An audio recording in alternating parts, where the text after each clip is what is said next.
Today we will study about history. आज हम लोग इतिहास के बारे में पढ़ेंगे। तो first of all the question arise, सबसे पहले प्रश्न उठता है व्हाट इज हिस्ट्री, इतिहास क्या है। तो सामान्य व्यक्ति से किसी से पूछिए तो बोलेंगे कि अतीत की कहानी को इतिहास कहा जाता है। A general layman they say that the story of past is called history. जैसे बोलते हैं ना, मुझे तुम्हारा सारा इतिहास पता है, यानी कि उसके बैक की, उसके पिछले जीवन की कहानी आपको पता है और इसीलिए आप बोलते हैं मुझे तुम्हारा सारा इतिहास पता है। लेकिन हम लोग यहाँ इतिहास सब्जेक्ट के रूप में पढ़ रहे हैं। तो इतिहास में 3 पद हैं। There are 3 terms in history. First of all story of past, अतीत की कहानी। सेकंड तिथि क्रम में व्यवस्थित, और थर्ड लिखित रूप में उपलब्ध। तो इतिहास में 3 पद हैं। In history there are 3 terms. First of all story of past, story of past, अतीत की कहानी। तो ऐसे इसको परिभाषित कर सकते हैं कि इतिहास मानव के अतीत की कहानी है। यह अतीत की कहानी है जिसे तिथि क्रम में व्यवस्थित किया जाता है तथा लिखित रूप में उपलब्ध कराया जाता है। History is the story of past which is arranged date wise, तिथि क्रम में व्यवस्थित किया जाता है। Arranged date wise and available in written form. तो there are 3 terms available in written form. तो there are 3 terms in history. इतिहास में 3 पद हैं। अतीत की कहानी, तिथि क्रम में व्यवस्थित, लिखित रूप में उपलब्ध। तो पहला प्रश्न बनता है, यह कार्य सबसे पहले किसने किया था? तो यह कार्य सबसे पहले हेरोडोटस ने किया था। इसीलिए हेरोडोटस को इतिहास का पिता कहा जाता है।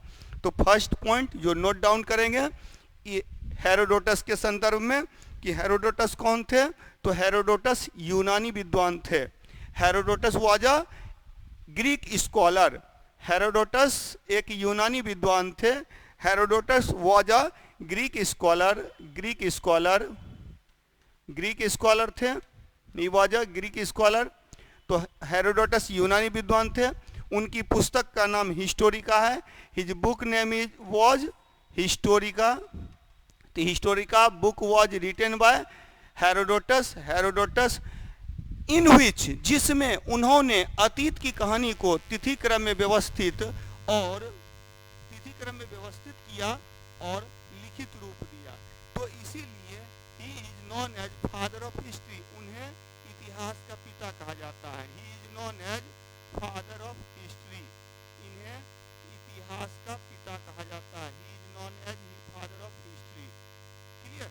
तो फादर ऑफ हिस्ट्री। तो आपके पास प्रश्न हुआ, एक तो ये हो गया कि इतिहास क्या है। इतिहास में 3 पद होगा साइंटिफिकली, वैज्ञानिक रूप से, अतीत की कहानी, तिथि क्रम में व्यवस्थित और लिखित रूप में उपलब्ध। अगला प्रश्न बनता है कि इतिहास का पिता किसे कहा जाता है। Who is known as father of history? Herodotus is known as father of history. तो ये हेरोडोटस साहब है और हेरोडोटस को इतिहास का पिता कहा जाता है। और तीसरा प्रश्न उठेगा, इतिहास का पिता जो हेरोडोटस हैं, हेरोडोटस की पुस्तक का नाम क्या है? The book of Herodotus is Historica. अब यहीं पर एक पुस्तक लिखी गई थी इतिहास को जानने के लिए और वो E.H. कार के द्वारा लिखी गई थी। तो अगला एक प्रश्न और है, what is history? Book was written by E.H. Carr. तो इतिहास क्या है? इस पुस्तक की रचना E.H. कार ने की। तो अब 3 प्रश्न का उत्तर मिल गया आप लोगों को।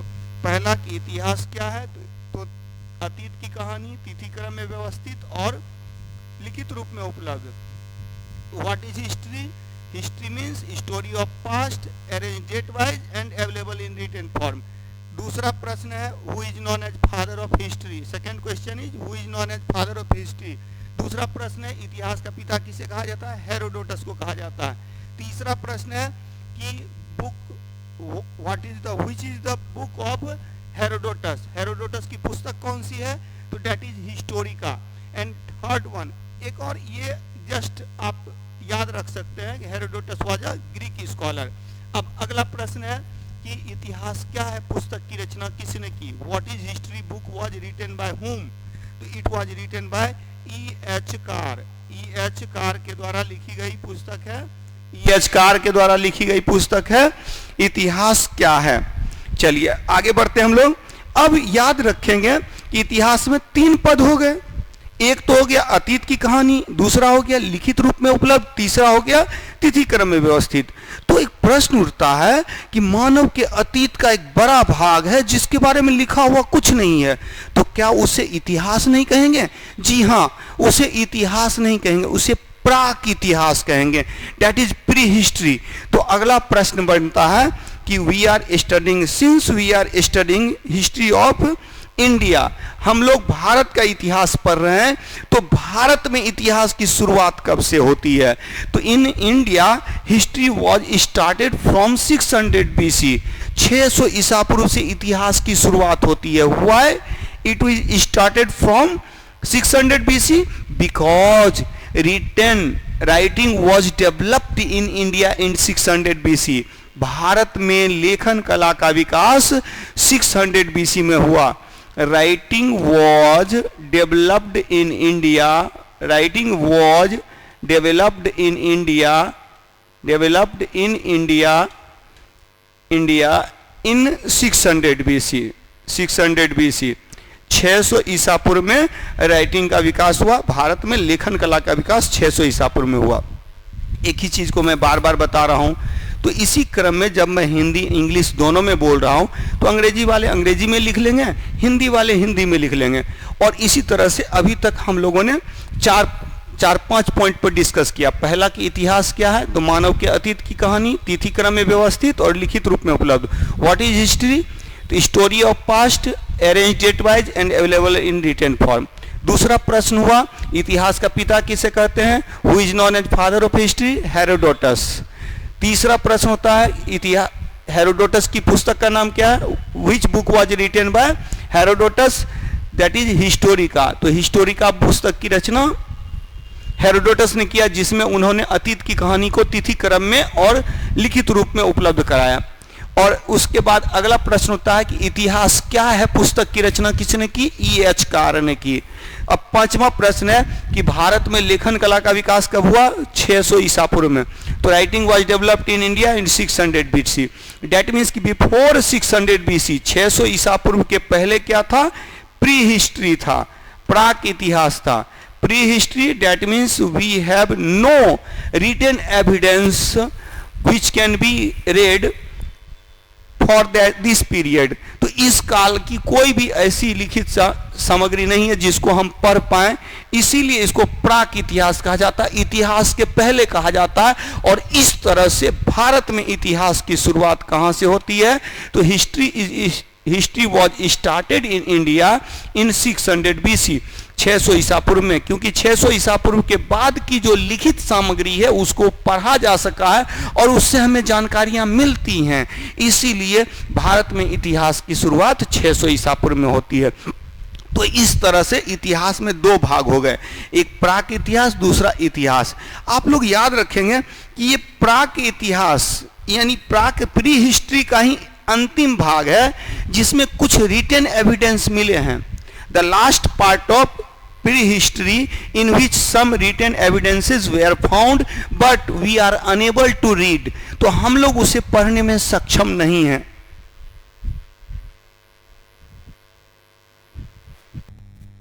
कोई बात नहीं, थोड़ी सी टेक्निकल इशू आई थी। यहाँ हम लोग देख रहे थे, हम लोगों ने देखा था कि इतिहास किसे कहते हैं और इतिहास की शुरुआत भारत में कब से होती है। तो 600 ईसा पूर्व से भारत में इतिहास की शुरुआत होती है। और इसी में मैंने बताया था कि 600 ईसा पूर्व में भारत में लेखन कला का विकास हुआ। Writing was developed in India in 600 BC। तो 600 ईसा पूर्व से पहले की घटना को प्राक इतिहास प्री हिस्ट्री कहा जाता है।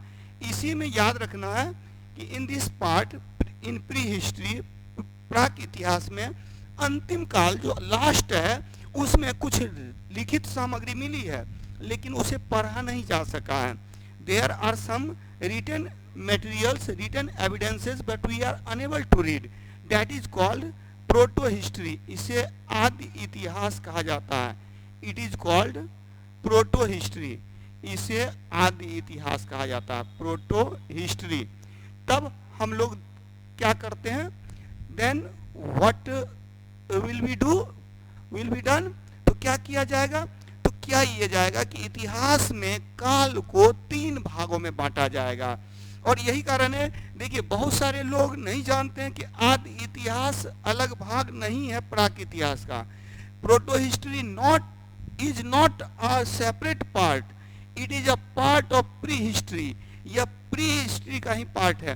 तो ऐसे अगर देखा जाए तो काल 2 ही है, एक प्रागैतिहासिक काल, दूसरा ऐतिहासिक काल. लेकिन अध्ययन की सुविधा के लिए, that means there are only 2 parts, 2 periods. First one pre historic period and second one historic period. But for study we divide it into 2 parts, prehistory and proto-history, and so there are 3 parts in history, 3 periods in history. तो इसीलिए इतिहास में 3 काल हो जाते हैं अध्ययन की सुविधा के लिए, और वो हम लोग देखते हैं वह क्या है. तो इतिहास में काल को 3 भागों में बांटा गया है. सॉरी, इतिहास में काल को 3 भागों में बांटा गया. In history periods in history is divided into 3 parts. Periods in history, इतिहास में काल को 3 भागों में बांटा गया है. Time periods in history is divided into 3 parts. First one pre historic period, पहला जो है प्रागैतिहासिक काल है. Pre historic period first one. तो पहला क्या है? प्रागैतिहासिक काल. सेकेंड वन, दूसरा क्या है? आदि ऐतिहासिक काल, protohistoric period. Second one protohistoric period. And third one, तीसरा कौन सा है? ऐतिहासिक काल, हिस्टोरिक पीरियड. तो there are 3 periods in history. इतिहास में 3 पार्ट हैं. हिस्टोरिक पीरियड, तो 3 भाग हैं, काल के 3 भाग हैं. There are 3 parts of time period in history. Pre historic period, that means we have nothing in written form. तो पहला क्या है? प्रागैतिहासिक काल. तो इतिहास में 3 काल हैं. जहां भी मैं स्ट्रक्चर बना रहा हूं, आप लोग भी स्ट्रक्चर बना करके और इसको राइट डाउन करते जाइए, एक एक चीज दिमाग में बैठ जाएगा. तो प्रागैतिहासिक काल, प्री हिस्टोरिक पीरियड किसे कहते हैं? तो आप इसको नोट डाउन करेंगे. प्रागैतिहासिक काल इतिहास का वह भाग है. Pre historic period is the part of history. प्रागैतिहासिक काल इतिहास का वह भाग है. Pre historic period is the part of history in which, जिसमें we have nothing in written form, हमारे पास लिखित कोई जानकारी नहीं है. प्रागैतिहासिक काल इतिहास का वह भाग है जिसके लिए जानकारी का कोई लिखित स्रोत नहीं है. Prehistoric period is the part of history for which we have nothing in written form, कुछ भी लिखित नहीं है. All the stone age are in kept in prehistoric period. तो जितने भी पाषाणकालीन सभ्यताएं हैं वे प्रागैतिहासिक काल में रखी जाती हैं. तो उदाहरण क्या हो जाएगा? पाषाण काल. एक तो क्या, किस प्रागैतिहासिक काल का मतलब क्या है, और दूसरा एग्जाम्पल से क्वेश्चन आता है. तो प्रागैतिहासिक काल का मतलब हो गया इतिहास का वह भाग जिसके लिए कुछ भी लिखित नहीं है, और हमारी जानकारी का स्रोत क्या है? पुरातात्विक स्रोत. उस पर हम लोग बाद में आएंगे. पाषाण काल यानी इसकी जानकारी का स्रोत. एक और पॉइंट लिख सकते हैं, for the information of pre historic period, प्रागैतिहासिक काल की जानकारी का स्रोत पुरातात्विक स्रोत है. प्रागैतिहासिक काल की जानकारी का स्रोत पुरातात्विक स्रोत है. तो archaeological sources are the sources of information of pre historic period. तो प्री हिस्टोरिक पीरियड की जानकारी का स्रोत आर्कियोलॉजिकल सोर्सेज हैं. Archaeological sources are the sources of information of pre historic period. और इसका टाइम पीरियड याद रखिएगा। तो चूंकि हम लोग प्रागैतिहासिक काल इतिहास पढ़ रहे हैं, मानव का इतिहास पढ़ रहे हैं, भारत में मानव का इतिहास पढ़ रहे हैं, तो भारत में मानव का उद्भव, human being was originated in India in 5 lakh BC, 5 lakh ईसा पूर्व में भारत में मानव का उद्भव हुआ। इसीलिए प्रागैतिहासिक काल का काल हो गया 5 लाख ईसा पूर्व से 3000 ईसा पूर्व, 5 lakhs BC to 3000 BC। Second one, protohistoric period, आद्य ऐतिहासिक काल। तो आद्य ऐतिहासिक काल प्रागैतिहासिक काल का वह भाग है। Protohistoric period is the part of pre historic period in which, जिसमें आद्य ऐतिहासिक काल प्रागैतिहासिक काल का भाग है। Protohistoric period is the part of pre historic period in which, जिसमें कुछ लिखित सामग्री हमें प्राप्त होती है। We have some written evidence but we are unable to read. हमारे पास कुछ लिखित सामग्री है किंतु हम इसे पढ़ने में समर्थ नहीं हैं। इसे आद्य ऐतिहासिक काल कहा जाता है। It is called proto historic period. For example, उदाहरण के लिए हड़प्पन पीरियड, हड़प्पा काल, हड़प्पन पीरियड, हड़प्पा काल। सेकेंड वन, वैदिक पीरियड, वैदिक काल, वैदिक पीरियड, वैदिक काल। तो वैदिक काल को और हड़प्पा काल को आदि ऐतिहासिक काल में रखा जाता है। इसका टाइम पीरियड क्या है? 3000 BC टू 600 BC, 3000 ईसा पूर्व से 600 ईसा पूर्व। इसका था 5 लाख ईसा पूर्व से 3000 ईसा पूर्व। इसका 3000 से 600। एक चीज याद रखिएगा, एग्जैक्ट ऐसा नहीं है 3000 में खत्म हो गया। हम लोग क्या करते हैं ना कि ये लगभग में अप्रोक्सीमेट में रखते हैं। तो अप्रोक्सीमेट में ये एग्जैक्ट नहीं है। 5 लाख BC में origin of human being, 5 lakh ईसा पूर्व में मानव का उद्भव हुआ। लगभग 3000 ईसा पूर्व तक पूरी तरह से ये पत्थर पर है।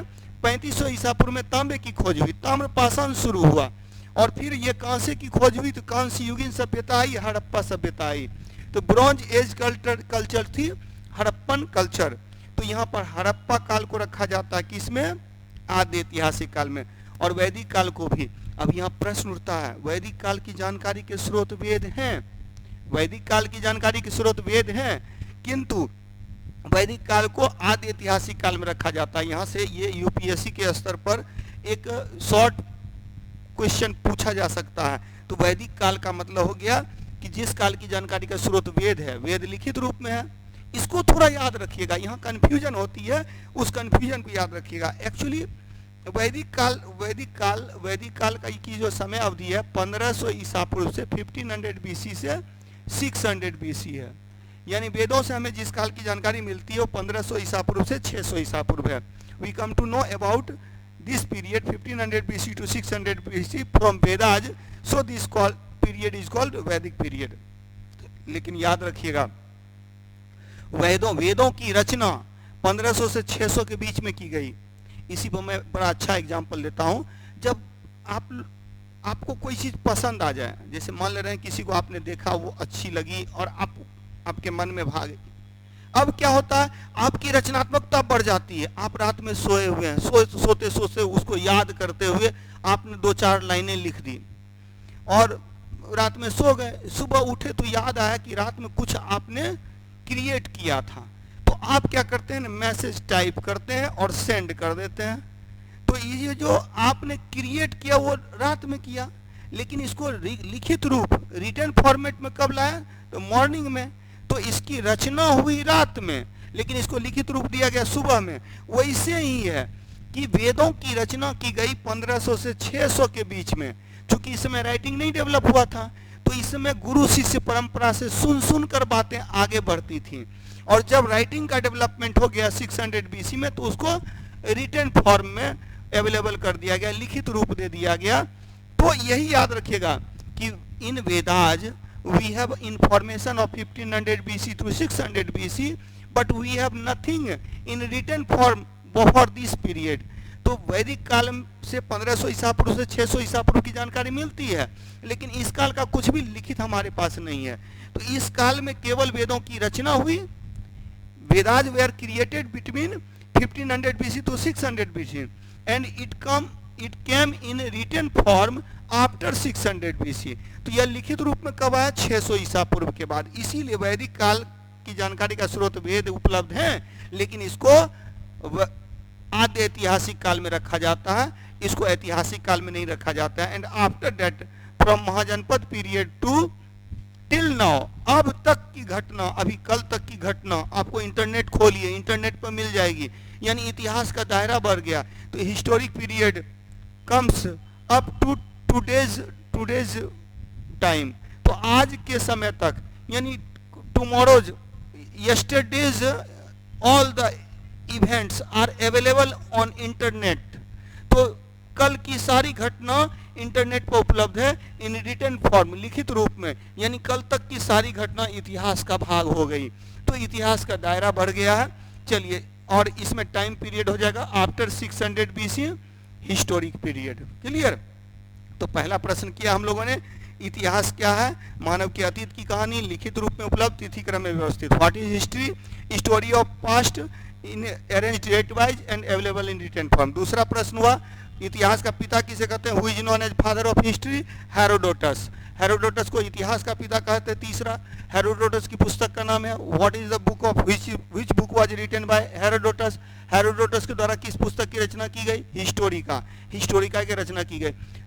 चार क्वेश्चन हो गया। पांचवा क्वेश्चन था कि इतिहास क्या है, पुस्तक के लेखक कौन है? Who is known as the father of history? तो फादर ऑफ हिस्ट्री नहीं, who is known as who wrote the book what is history? इतिहास क्या है, पुस्तक की रचना किसने की? तो E.H. कार ने की। एक पॉइंट वहां याद रखिएगा, बाकी सब चीजें तो आप जान रहे थे। अब यहां पर है कि प्रागैतिहासिक काल की अवधि कब से कब तक है? तो प्रागैतिहासिक काल की अवधि 5 लाख ईसा पूर्व से 3000 ईसा पूर्व है। 5 lakhs BC टू 3000 BC। प्रागैतिहासिक काल में किसको रखते हैं? तो पाषाण काल को रखते हैं, हड़प्पा काल को रखते हैं, वैदिक काल को रखते हैं। इसी में याद रखना है, हड़प्पा काल और वैदिक काल को आद्य ऐतिहासिक काल में भी रखा जाता है, जबकि पाषाण काल को आद्य ऐतिहासिक काल में नहीं रखा जाता है। यानी ये भी प्रागैतिहासिक काल का ही भाग है, लेकिन इसको स्पेशल नाम दिया गया आद्य ऐतिहासिक काल। याद रखेंगे, क्वेश्चन आता है, और कभी कभी आद्य ऐतिहासिक ना देके प्रागैतिहासिक में भी इसको रखा जाता है, और तब ऐतिहासिक काल की शुरुआत होती है इतना से 600 BC के बाद से। तो ये हो गया। अब हम लोग देखेंगे कि सभ्यता में, इतिहास में जो सभ्यता का विकास हुआ, development of civilization in history, यानी कि अचानक से, कुछ लोग बोलते हैं कि मानव का उद्भव अचानक एक जगह पर हुआ और वहीं से चारों ओर फैल गया, और कुछ लोग मानते हैं कि नहीं, हर जगह पर मानव का अपना विकास है, अपना उद्भव है। तो इसी के क्रम में इन दिस ऑर्डर, तो देयर आर 2 थ्योरीज, तो 2 सिद्धांत हैं। तो सभ्यता के विकास का सिद्धांत इन हिस्ट्री, इतिहास में सभ्यता के विकास के 2 सिद्धांत हैं। There are 2 theories of development of civilization. तो थ्योरी ऑफ डेवलपमेंट ऑफ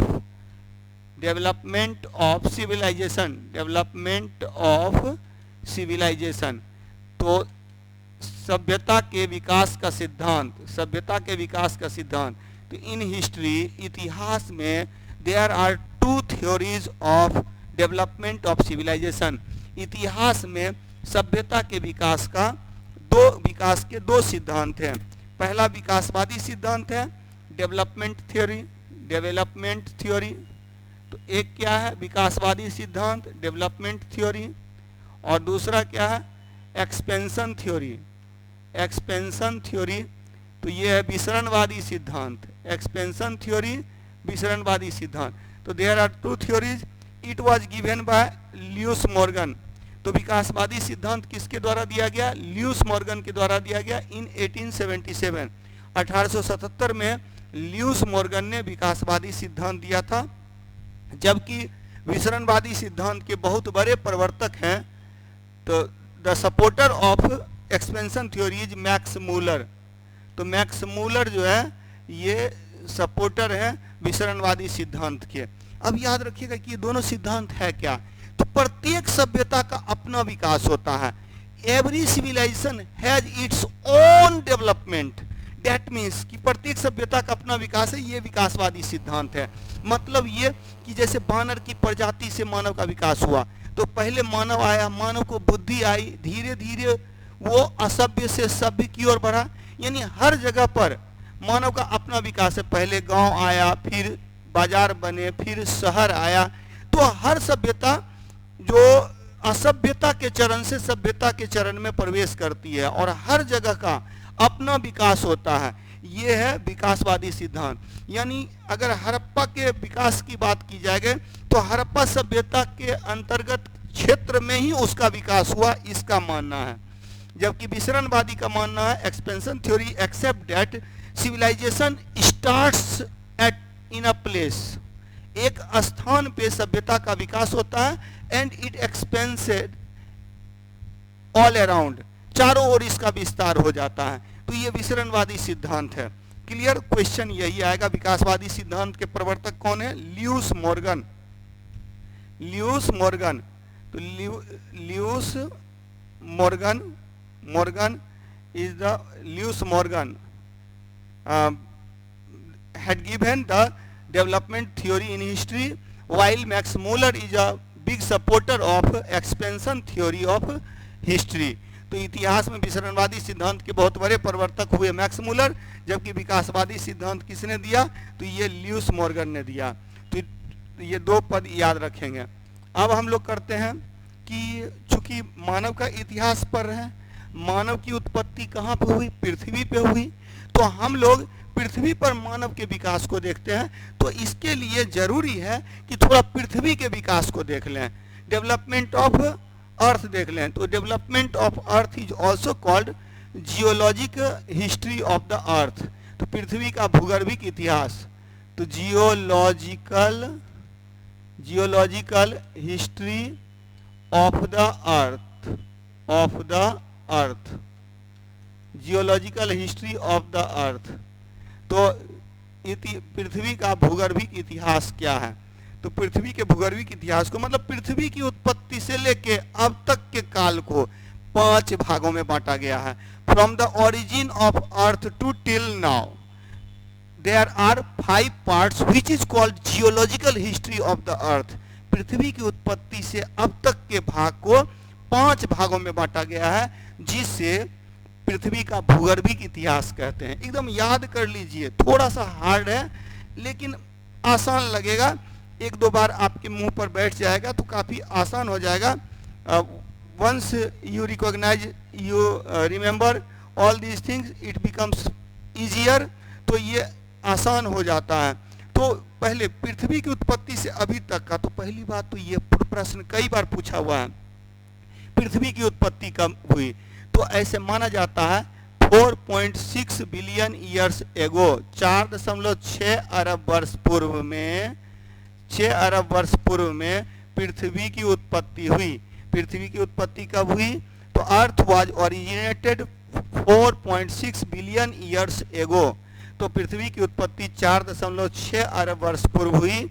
और यहाँ पर जीवन की शुरुआत, life begins on earth in 3.9 billion years ago, 3.9 अरब वर्ष पहले, अरब वर्ष पूर्व, 3.9 अरब वर्ष पूर्व इस पर जीवन की शुरुआत होती है। Life begins on earth. तो याद रखेंगे पृथ्वी की उत्पत्ति से अब तक के काल को 5 भागों में बांटा गया है। आद्यकल्प, सबसे पहले आद्यकल्प, इसको एजोइक भी बोलते हैं, एजोइक एरा, आद्यकल्प। दूसरा है पुराजीवी कल्प, पैलियोजोइक एरा। तीसरा है मध्यजीवी कल्प, मेसोजोइक एरा। चौथा है नवजीवी कल्प, सेनोजोइक एरा। एंड 5वां है नूतन कल्प, नियोजोइक एरा। तो इतिहास में जो पृथ्वी का भूगर्भिक इतिहास जब हम लोग पढ़ते हैं in history, when we study geological history of the earth, that means from the origin of earth to till now, पृथ्वी की उत्पत्ति से लेकर के अब तक के भाग को क्या कहते हैं? तो इसको पृथ्वी का भूगर्भिक इतिहास कहते हैं। और इसके कितने भाग हैं? 5 भाग हैं। There are 5 parts. First one क्या है? पहला क्या है? आद्यकल्प, एजोइक बोलते हैं। इसमें भी 2 भाग हैं, एक है अर्कियन, दूसरा है pre Cambrian.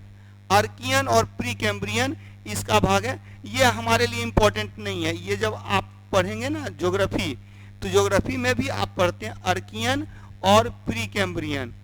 Archean and Precambrian are the part of Azoic period. तो आद्य कल्प के दो भाग हैं, अर्कियन और प्री कैम्ब्रियन, जबकि पुराजीवी कल्प के 6 भाग हैं। There are 6 part of Palaeozoic period.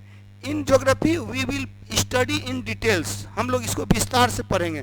अभी केवल मैं इतिहास में बता रहा हूँ कि जैसे मुझे तो याद है, उसमें कोई दिक्कत नहीं है। कैम्ब्रियन, ऑर्डोविशियन, सिल्यूरियन, डिवोनियन, पर कार्बोनिफेरस, पर्मियन। तो कैम्ब्रियन के बाद ऑर्डोविशियन लिखना नहीं है, वो ज्योग्राफी में हम लोग पढ़ेंगे।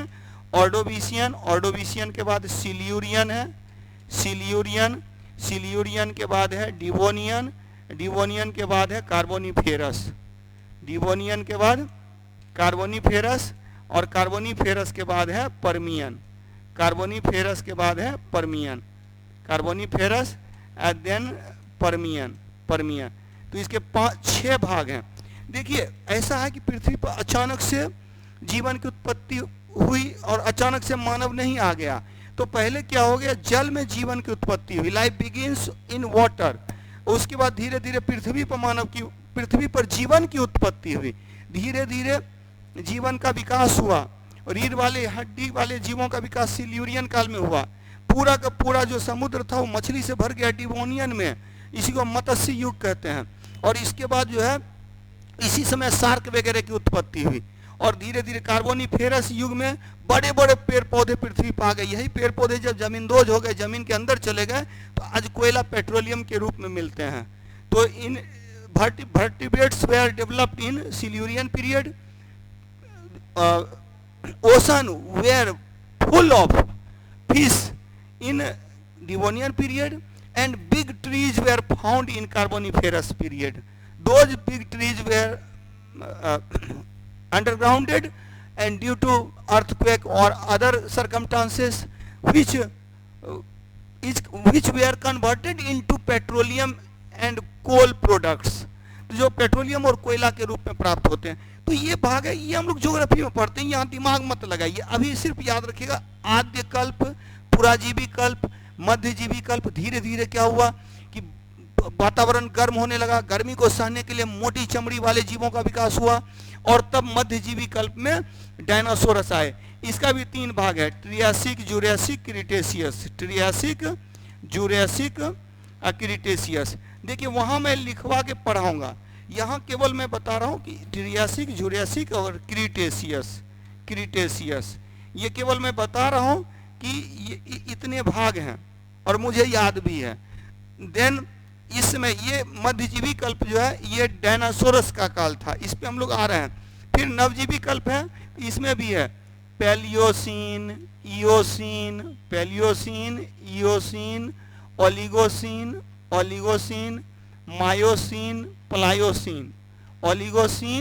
Miocene, and Pliocene.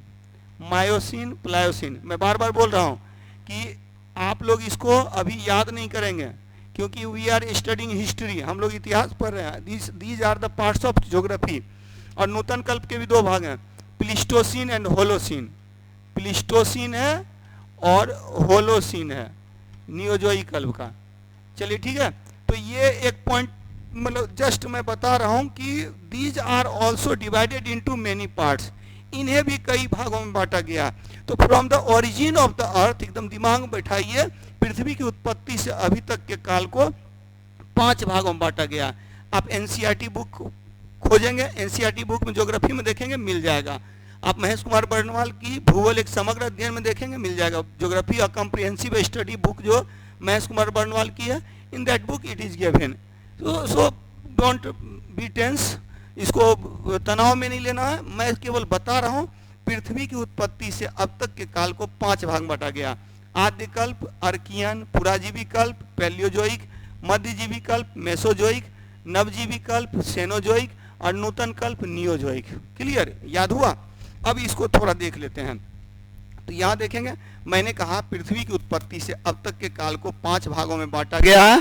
चूंकि 5 भाग में याद रखेंगे कि ये जो आद्य कल्प है, इन इन अर्कियन एरा, आद्य कल्प में क्या हुआ? आद्य कल्प में इसमें केवल चट्टान का निर्माण हुआ। Only rock was formed, rock were formed. इसमें केवल चट्टान की उत्पत्ति हुई, जीवन की उत्पत्ति नहीं हुई। जीवन की उत्पत्ति होती है पुराजीवी कल्प में। Palaeozoic, in Palaeozoic era life begins on earth, so it is called primary era. इसीलिए इसे प्राथमिक युग कहते हैं, इसे प्राथमिक युग कहा जाता है। तो Palaeozoic is called primary age, primary age. मध्यजीवी कल्प में इस समय क्या हुआ? तो इसमें जीवन की शुरुआत होती है, जीवन की शुरुआत होती है। इस समय डायनासोरस आया, इसको द्वितीयक युग कहते हैं। It is called secondary period, secondary age, इसको द्वितीय को युग बोलते हैं। इस समय पृथ्वी पर डायनासोरस की उत्पत्ति होती है, डायनासोरस की उत्पत्ति होती है। Dinosaurs were found in this period. नवजीवी कल्प में पृथ्वी पर मानव की उत्पत्ति 26 लाख ईसा पूर्व में कहाँ हुआ था? अफ्रीका में। तो सेनोजोइक पीरियड में मानव की उत्पत्ति हुई, इसको तृतीयक युग बोलते हैं। It is called tertiary age, तृतीयक युग, इसी को टर्शियरी बोलते हैं। इसी में मानव की उत्पत्ति हुई, मानव की उत्पत्ति। और जो वर्तमान युग है इसको चातुर्थिकी कहते हैं। इट इज कॉल्ड क्वार्टरनरी, चातुर्थिकी कहते हैं। और ये क्या है? वर्तमान युग, वर्तमान युग, वर्तमान युग, वर्तमान युग। तो इसमें याद रखिएगा present era is Neozoic era. Neozoic के भी दो भाग हैं, प्लिस्टोसीन और होलोसीन। अभी पहले दिमाग में बैठाइए, क्या पृथ्वी के भूगर्भिक इतिहास की शुरुआत होती है आद्य कल्प से, एजोइक से, आर्कियन एरा से। इसमें चट्टान की उत्पत्ति हुई और अरावली पर्वत जो आज आप पाते हैं, अरावली पर्वत की उत्पत्ति यहीं से हुई थी। अरावली पर्वत का निर्माण इसी समय हुआ था। जीवन की शुरुआत होती है पुराजीवी कल्प से। इसी में 3 काल है जिसके बारे में हम लोग ज्योग्राफी में पढ़ेंगे, इसीलिए इसको प्राइमरी एज बोलते हैं, प्राथमिक युग बोलते हैं। जीवन की शुरुआत इसी से होती है। और पृथ्वी पर डायनासोरस पाए गए मध्यजीवी कल्प में। Dinosaurs were found on earth in Mesozoic era, so it is called secondary age, इसको द्वितीयक युग कहते हैं। Origin of human being on earth, अच्छा याद रखेंगे, पृथ्वी की उत्पत्ति हुई 4.6 बिलियन ईयर्स एगो, 4.6 अरब वर्ष पूर्व पृथ्वी की उत्पत्ति हुई। इस पर जीवन की शुरुआत, life begins on earth in 3.9 billion years ago. अब पृथ्वी पर मानव की उत्पत्ति कब हुई? तो पृथ्वी पर मानव की उत्पत्ति, पृथ्वी पर मानव की उत्पत्ति हुई 26 लाख वर्ष पूर्व, 26 लाख वर्ष पूर्व, इन 26 लाख ईयर्स एगो, 26 लाख वर्ष पूर्व पृथ्वी पर मानव की उत्पत्ति हुई। सेनोजोइक एरा में नवजीवी कल्प में मानव की उत्पत्ति हुई 26 लाख वर्ष। अफ्रीका में मानव की उत्पत्ति हुई, अफ्रीका में मानव की उत्पत्ति हुई। तो तृतीयक युग, टर्शियरी एरा, मानव की उत्पत्ति कब हुई? पृथ्वी पर तृतीयक युग में हुई, नवजीवी कल्प में हुई, 26 लाख वर्ष पूर्व में हुई। और भारत में मानव की उत्पत्ति 5 लाख वर्ष पूर्व में हुई, 5 लाख ईयर्स एगो, 5 लाख वर्ष पूर्व में भारत में मानव की उत्पत्ति हुई, 5 लाख वर्ष पूर्व में भारत में मानव की उत्पत्ति हुई। इन 5 lakh BC human being was originated in India, तो भारत में। तो ये याद रखिएगा। तो पृथ्वी पर मानव की उत्पत्ति हुई नवजीवी कल्प में, नियोजोइक एरा में, तृतीयक युग में, टर्शियरी एज में। लेकिन भारत में मानव की उत्पत्ति हुई क्वार्टरनरी में, चातुर्थिकी में, नियोजोइक एरा में, नूतन कल्प में। अब यहीं पर याद रखेंगे नियोजोइक, तो इतना दिमाग में रहेगा। पृथ्वी के भूगर्भिक इतिहास को 5 भागों में बांटा गया, आद्य कल्प, पुराजीवी कल्प, मध्यजीवी कल्प, नवजीवी कल्प, नूतन कल्प। क्लियर? अब इसमें है कि जीवन की शुरुआत हुई पुराजीवी कल्प में, सबसे लंबा काल यही है। डायनासोरस आए मध्यजीवी कल्प में, मानव की उत्पत्ति हुई नवजीवी कल्प में, और भारत में मानव की उत्पत्ति हुई नियोजोइक यानी नूतन कल्प में। और नवजीवी कल्प, Cenozoic era is also called tertiary age. Cenozoic को तृतीयक युग भी बोलते हैं। मानव की उत्पत्ति इसी समय में हुई, और भारत में मानव की उत्पत्ति नूतन कल्प में हुई। अब यहाँ पर एक पॉइंट याद रखेंगे, एक पॉइंट याद रखना है, और वो ये है कि जो नियोजोइक है, नूतन कल्प है, नूतन कल्प, याद रखेंगे नूतन कल्प यानी नियोजोइक, नियोजोइक के बारे में याद रखिएगा। नियोजोइक, इसको दो भागों में बांटा गया है। Neozoic era is divided into two parts. Neozoic era is divided into two parts.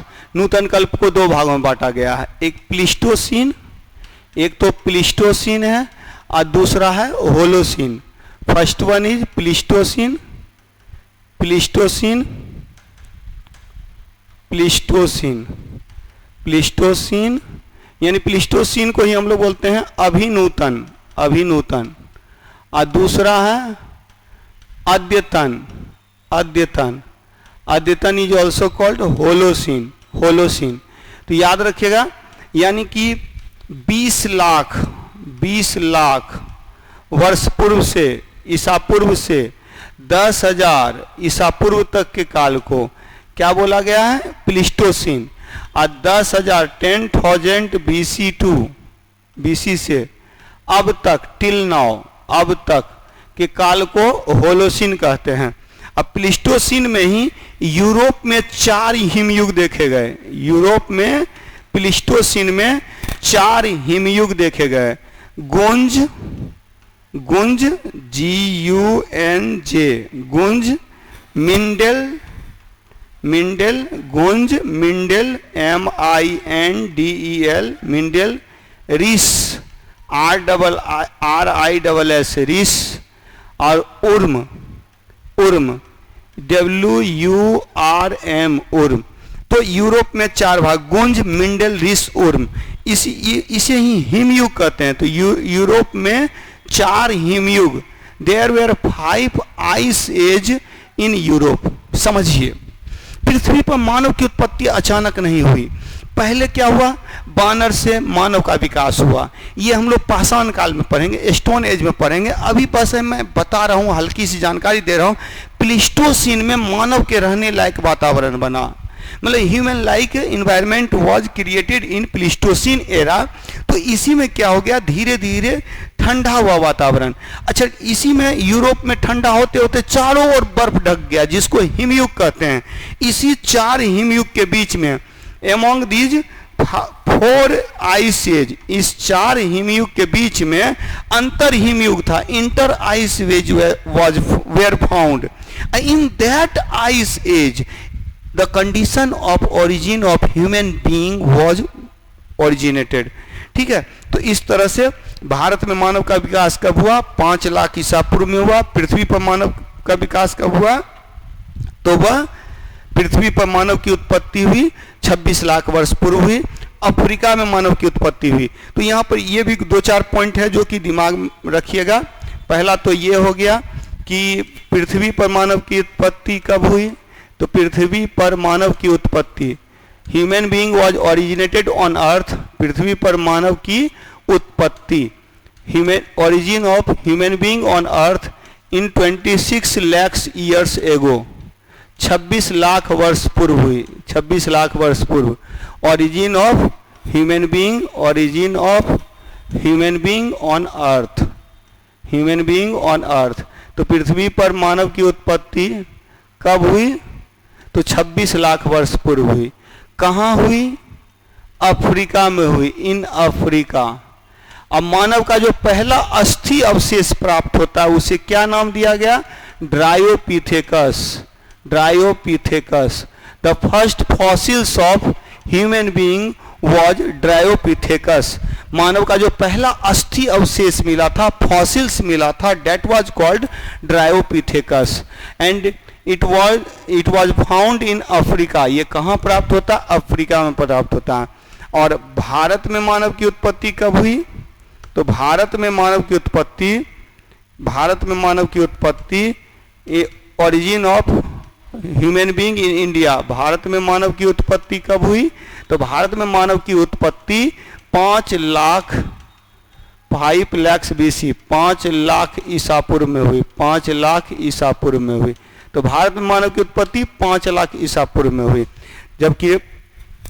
जबकि हाँ, मानव द्वारा प्रयोग किए गए उपकरण प्राप्त होते हैं। मानव द्वारा प्रयोग किए गए उपकरण प्राप्त होते हैं। अच्छा, भारत में आदि मानव का अस्थि अवशेष नहीं मिलता है, उसके द्वारा प्रयोग किए गए उपकरण के आधार पर ही पता चलता है कि मानव की उत्पत्ति हुई। मानव द्वारा प्रयोग किए गए उपकरण मिले हैं, किए गए उपकरण। तो instruments used by human being was found and these are from 5 lakh years ago, so we come to know about origin of human being in India by the used instrument by human being। मानव द्वारा प्रयोग किए गए उपकरण के आधार पर ही हमें पता चलता है मानव की उत्पत्ति। इसी पे जो अनुमान लगाया जाता है और कि भारत में मानव अफ्रीका से आए थे। आप जब देखिएगा कि ये जो पाया गया वो किधर पाया गया, तो मानव का सोहन नदी घाटी क्षेत्र में, यहीं पर 5 लाख ईसा पूर्व में मानव द्वारा प्रयोग किया गया उपकरण प्राप्त होता है, जिसके आधार पर पता चलता है कि मानव की उत्पत्ति इस क्षेत्र में हुई थी। चलिए इतना ही हम लोग रखते हैं। जो ये है इंट्रोडक्शन, और इससे रिलेटेड जो क्वेश्चन है आंसर है वो हम लोग नेक्स्ट करेंगे। तो एकदम इतना याद रखना, यहाँ के बाद पहला चैप्टर हम लोग का शुरू होगा और वो होगा पाषाण काल।